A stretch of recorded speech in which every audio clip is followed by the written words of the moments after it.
of uterus, vagina, and in special the histological details of it. As you are looking into again the uterus like an inverted pear-shaped organ, right? So we can now observe that the uterus has got various parts. Let's see what are they. The portion of the uterus that is above the line of attachment of the fallopian tubes is called the fundus, right? And the portion below it, which is more broader, is the body. And next to it, we have got a little portion called as isthmus, right? Okay. Then we enter into a tubular or canal-like structure called as cervix. And this cervix has got two openings. It has got the internal os that communicates with the isthmus, or you can say it has to communicate with the body, and the external os, it is entering into the vaginal wall, right? So this is how you see this pear-shaped organ. Okay, another picture to elaborate the various layers. Now you can clearly see the fundus of the uterus that is above the fallopian tubes. Green lines are fallopian tubes, right? And the body then comes, then a little part, just like this, is the isthmus. Then you see the cervix with two openings, the internal os and the external os. Now from within inwards to outwards, if you observe, there is a mucosal covering that is called as endometrium, right? This is the innermost layer of the uterus. Then you see the thickened portion of it called as myometrium, right? Metrium is word for the uterus, basically a mother womb. Now the final outer layer is the perimetrium, right? So you already know that endo, myo and peri is from within outwards. These three layers are there. Now we have to discuss them in detail that when we take a portion of it and put under the microscope what we see. So let's find some other view.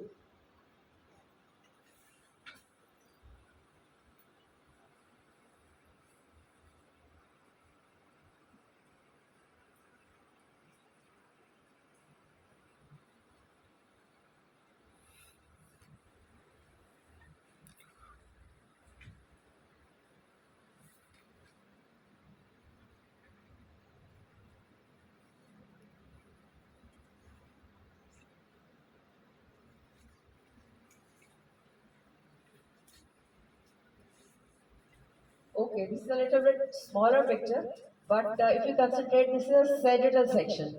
And we have to learn that this organ is the uterus that is lying anteverted and anti-flexed, right? And another organ, the bladder, urinary bladder is anterior to it, and you see the rectum behind it. So we observe the reflection of peritoneum behind this bladder and anterior to this uterus covering it and then on its posterior surface and then again on and above the rectum. That you have already learned in the lesser, greater omentum and the peritoneal reflection, right? So that was important to show you the relations. So let's see some other related picture.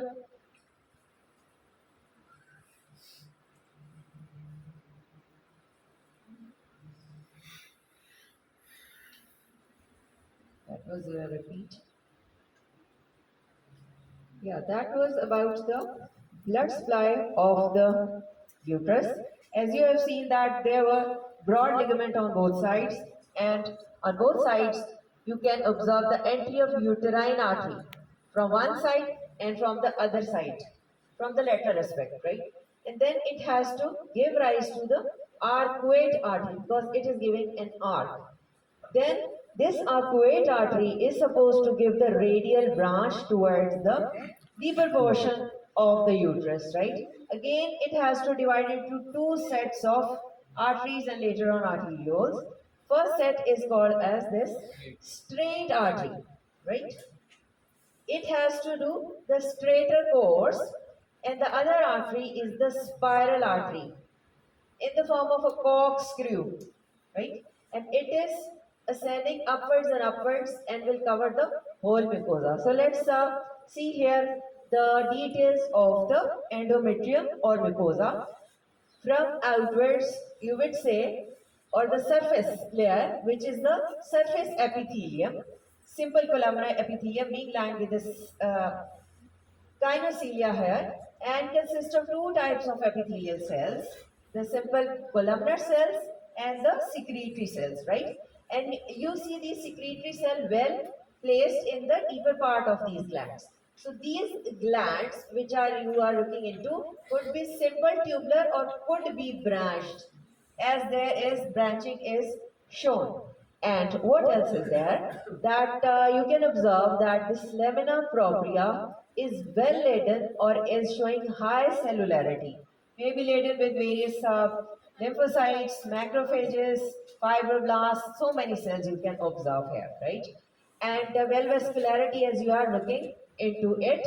And what else? There is an important thing that we divide this layer into two basic divisions. The superficial two-third portion is called as stratum functionale or functional layer, right? Because it has to be shed off, right? Then we observe the lower one-third, which is stratum basale or basal layer. That has to be stayed inside and it is not being shed off, right? This is the basic difference. Again, much denser, more cellular, and you can see the arrangement of blood vessels. The special thing is that the straighter artery, they remain in this basal part. They will not move upwards, right? And the spiral artery will reach towards the full thickness of the stratum functionale. So how can we learn that you can say something is straight, so remains at the base, right?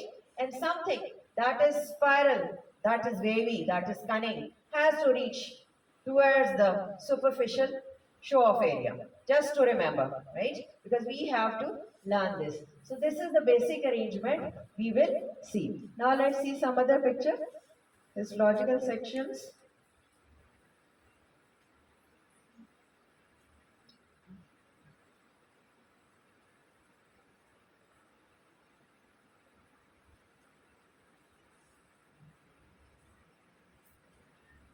Okay.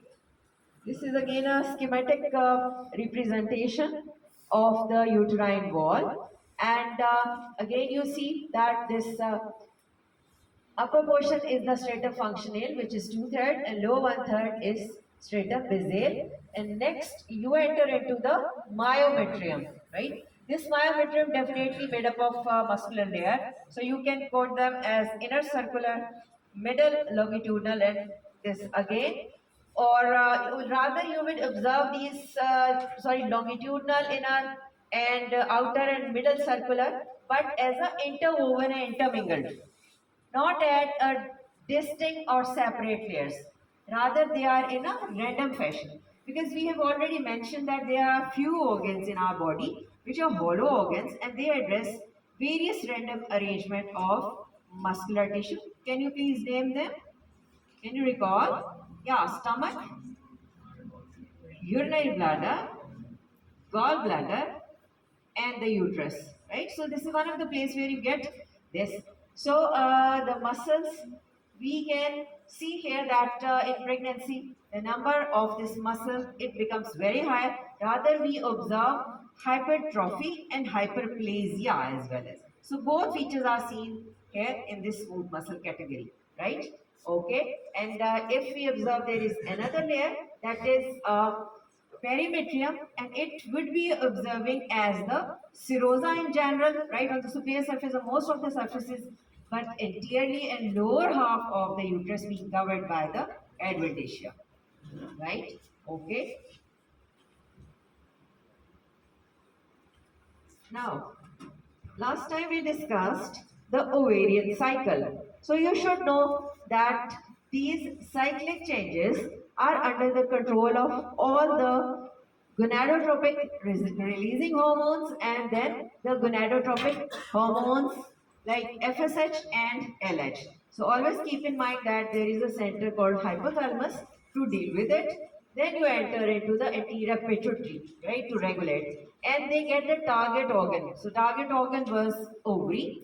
And as we know that ovary also behaves as an endocrine organ, it has to produce the hormones, and these hormones are acting upon the uterus, the uterine wall. So it is the endometrium predominantly, definitely the rest of the myometrium as well, they are showing the changes under the hormonal control. So let's see what's going to happen.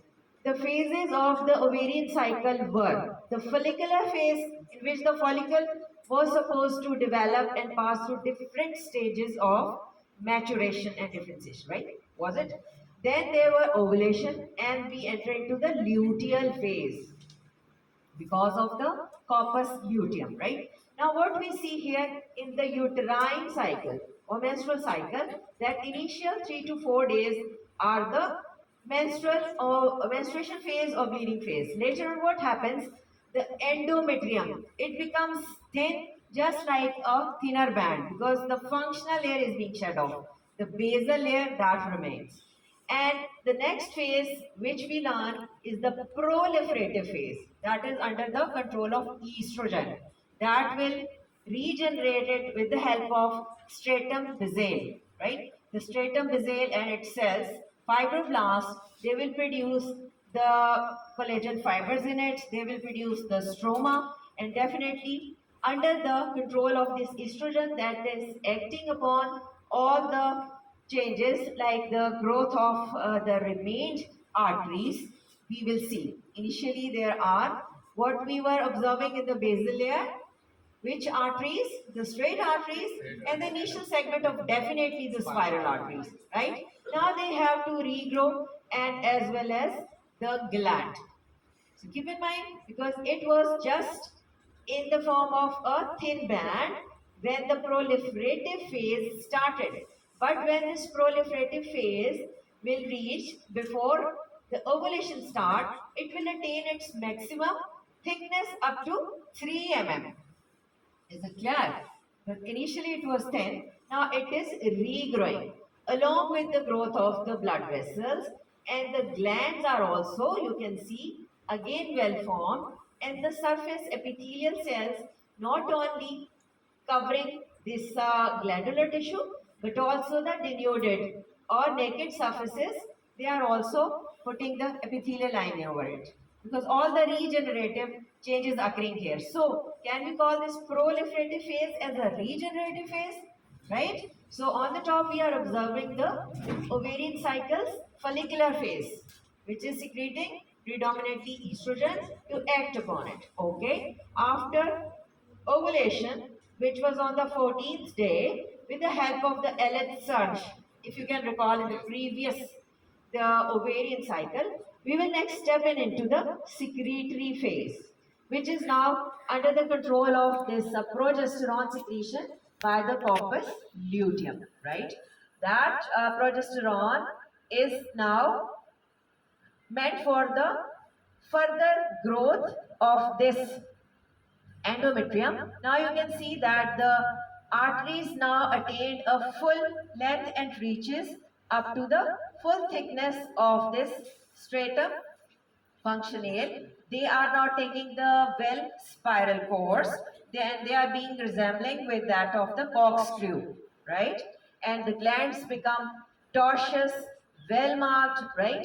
And the stroma will become much more edematous, right? Because these glandular tissue and epithelial lining cells, they are well laden with the granular secretion inside, because they have got the secretions. If implantation of the fetus occur, they have to provide the nutrition for it, right? So they will attain the full thickness up to the 6 mm.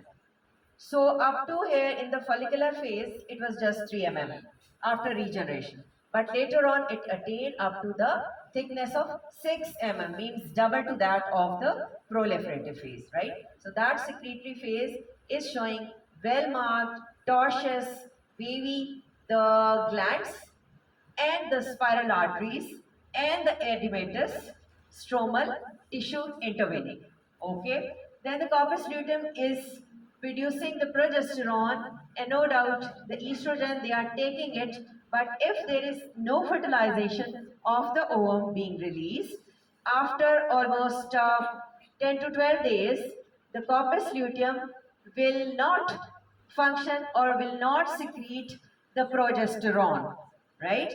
Now, what happens that the level of the progesterone in the blood, it decreases, and what happens that there will be the, after that, ischemic phase starts, in which there would be the vasoconstriction of the blood vessels, right? Because they have to now shed off. So 1 to 2 days they will be in the vasoconstrictive phase, and then suddenly they will be showing the vasodilatation. And then the stuffed off part of the endometrial tissue, and of course the blood, all the cell, they will be shed off in the menstrual phase, right? So this is how the cyclic changes are being repeated. And you should be knowing that which layer is going to be shed off, and the basal layer will persist here for the purpose of regeneration, right? Is it clear? So if the question comes about the description of the uterine cycle, you have to mention all these four phases. You get in mind, right? Under the influence of these hormones being secreted by the follicles, which were being matured in the ovaries.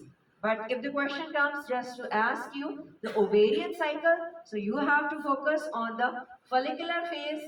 The definitely ovulation you will mention in the both in detail, and the luteal phase. Is it clear that the ovarian cycle is different from the uterine cycle, but they go side by side and simultaneously? Is it clear? Okay. So it means when your this chart is showing two type of phases, in histological section we also see the two phases. Let's see what they are if you find them. Yeah, that was a proliferative phase. We can see that the glands are taking the straightened course, and when you take a cut section, their rounded or little bit oblique sections are under observation. That is the thing we can observe in the proliferative phase or follicular phase. Yeah, this is still uterine wall, but that seems very tricky or different. Now what is going to happen? That the straightened uterine glands are now taking the tortuous or wavy course. Can you see that? So it means it is not a pathology. It is just the change of the phases that are taking it, right? So again, you can see so many well-vascularized blood vessels, much dilated, and all the cellularity you are observing in the lamina propria, but the predominant thing that the wavy and tortuous glandular cut sections are there. So this is how you will learn that we are in the secretory phase, or again let me show you the proliferative phase, right? So keep in mind that these are normal physiological changes we are observing. There is nothing that is being pathological. So let's find some other pictures. Yeah, this is a phase, which is a bleeding phase. You can see that the glands being torn out and there is spill out of the endometrial tissue. Again, another picture to show you the blood vessels, the uterine artery, again giving rise to an arcuate artery because it's taking an arc. Then radial artery. Then you can see this straightened artery, which are just staying in this basal layer because they are straight. See, these arteries, they are on the base, right? And the spiral artery taking a tortuous course, and they are entering on the top. And again, you are seeing another thing that the mother womb, if there is later on fertilization, implantation of the embryo. So we can observe various capillary network and the lacunae filled with the blood for the supply of that fetus.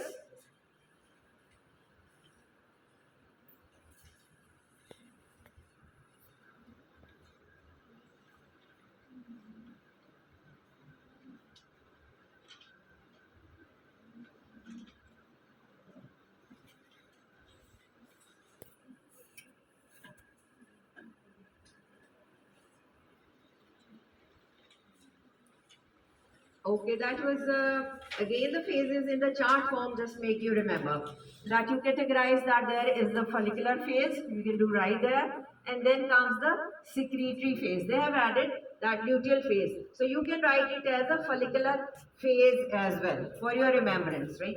You can write here the parameters that what we have to mention. The main pituitary hormones which are FSH, that is giving the initial growth of the ovarian follicle, or we can say that the ovarian follicle growth is prompted by FSH, right?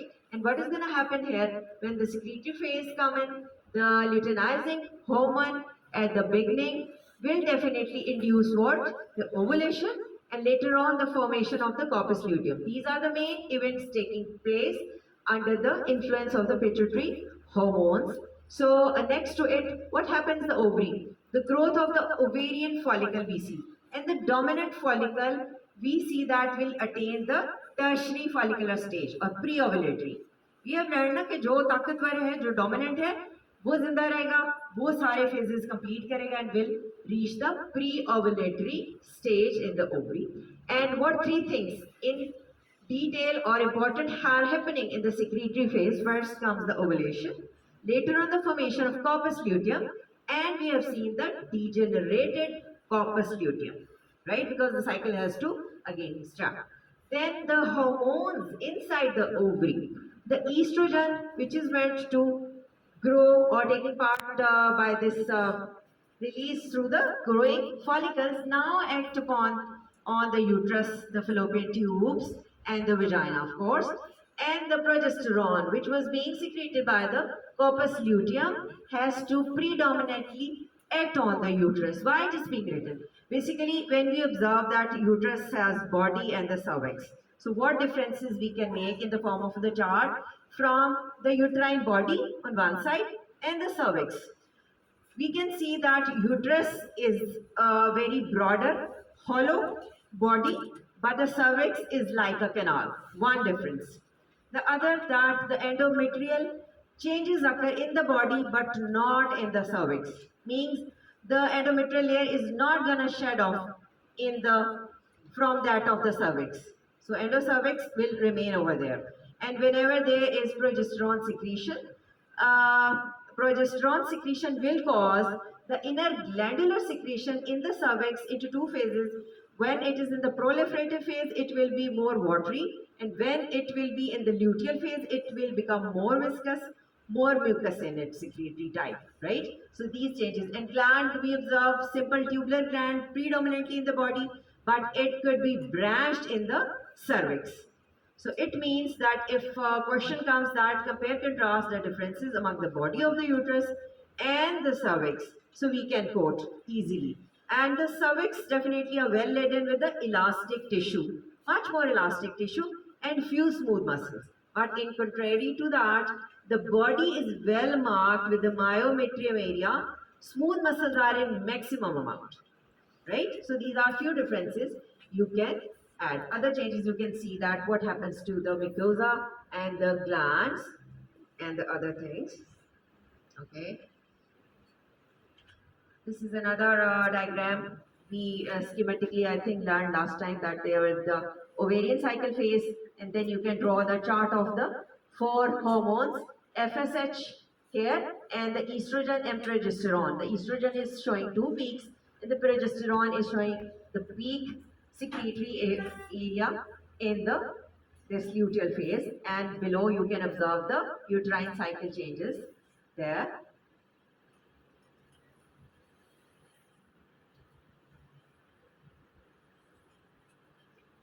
Few more diagrams let me discuss.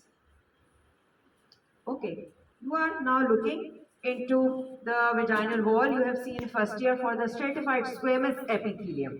So it is a very broader epithelium we have ever observed, which is stratified squamous but non-keratinized, because we know the rule that whenever the stratified squamous epithelium is there, when it is on outside of your body in the skin, it becomes keratinized, but when it lines your inner body tissues, it is non-keratinized, means the nucleated layer is there, much wider. So normally there rests or lies always a bacterial flora inside our body. Same happens here. So these cells are well laden with the glycogen content, and when then the bacteria that interact with it, it converts this glycogen content into lactic acid. So what happens?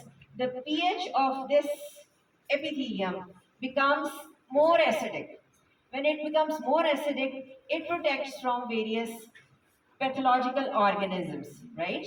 So next to it, they are resting on the basement membrane, the darker line you can observe, and next to it, you observe the papillary projections from the underlying connective tissue.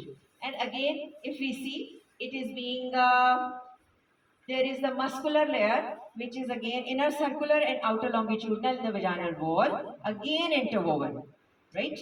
And this is what is not lined with any glands. So no glandular tissue observed here, rather the secretion would come through the cervix. Okay, if any other diagram related we have to discuss. That was again a diagram of the vaginal wall, the thickened Stratford squamous epithelium, then the lamina propria, again showing the vascularity, the plexus of the veins, and the nerve plexus could be there. And if the lymphatic tissue you find here as well. And then the interstitial connective tissue definitely there, and the smooth muscles in the form of longitudinal bundle, transverse bundle, but they are interwoven, and intervening elastic tissue is also well laid there. And finally, it is ending up with the adventitia, right? Okay,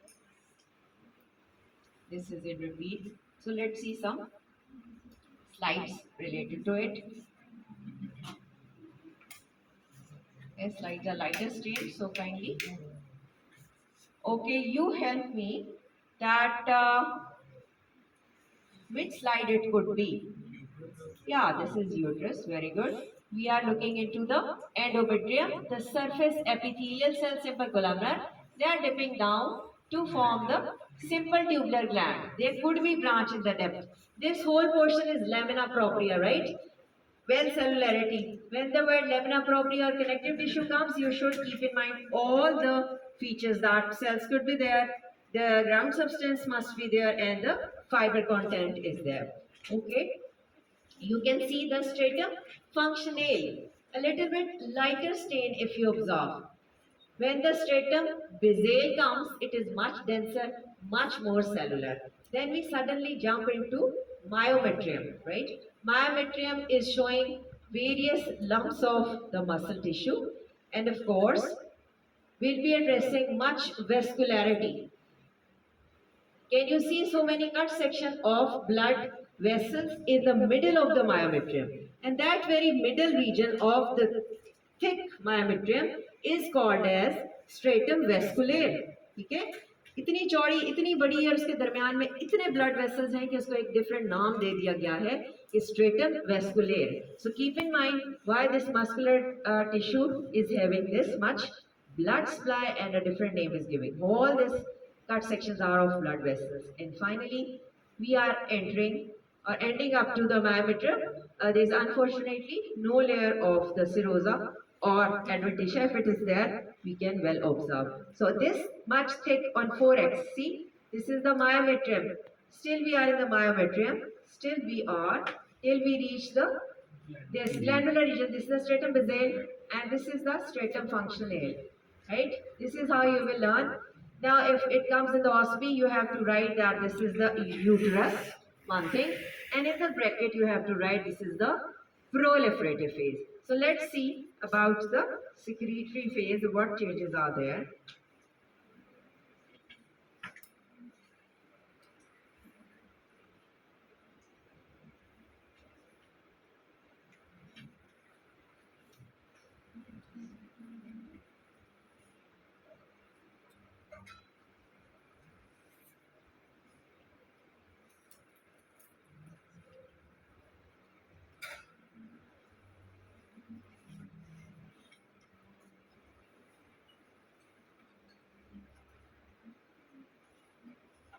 From one end we have to start searching. This is whole myometrium. Let's see how we'll be able to differentiate. Let's find one end.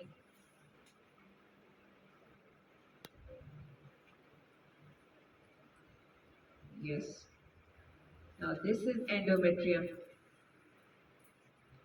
Okay, can you see that? This is from inwards to outwards.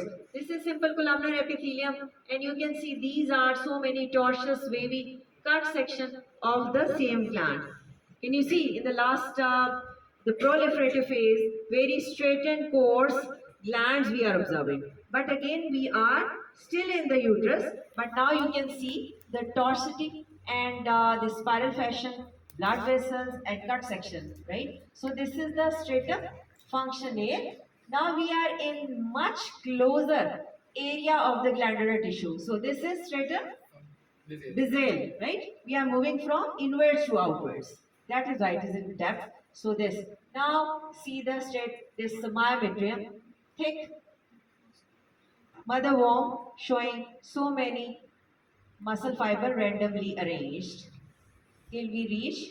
These are again an area showing the well vascularity, again the blood vessel, and finally we are reaching up to the end. So this much thickened the myometrium of the uterine wall. I think this you also must have seen in first year for the smooth muscle, that you have learned that they are in the whorl pattern, they are in the random fashion, but now you are learning as a whole tissue. So we have to concentrate, or we will focus the slide if it comes in your OSPI in this region. So you have to write the uterus, right? But in bracket you will write the secretory phase. Okay. Now the last slide we have to see.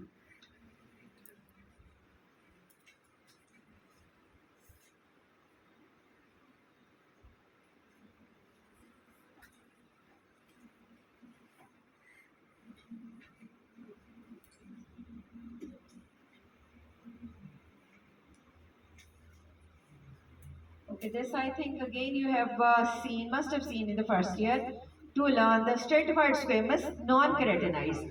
The mucosa of this vaginal wall is being thrown into various rugosities or foldings, right? And this much is the width of this epithelium, right? 100 to 200 micrometer.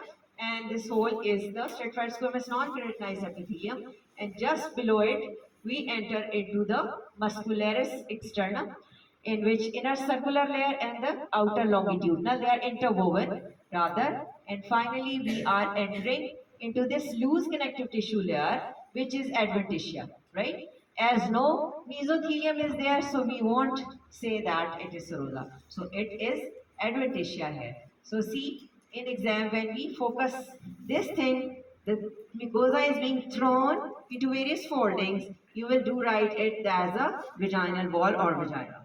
Is it clear? Okay. Thank you very much.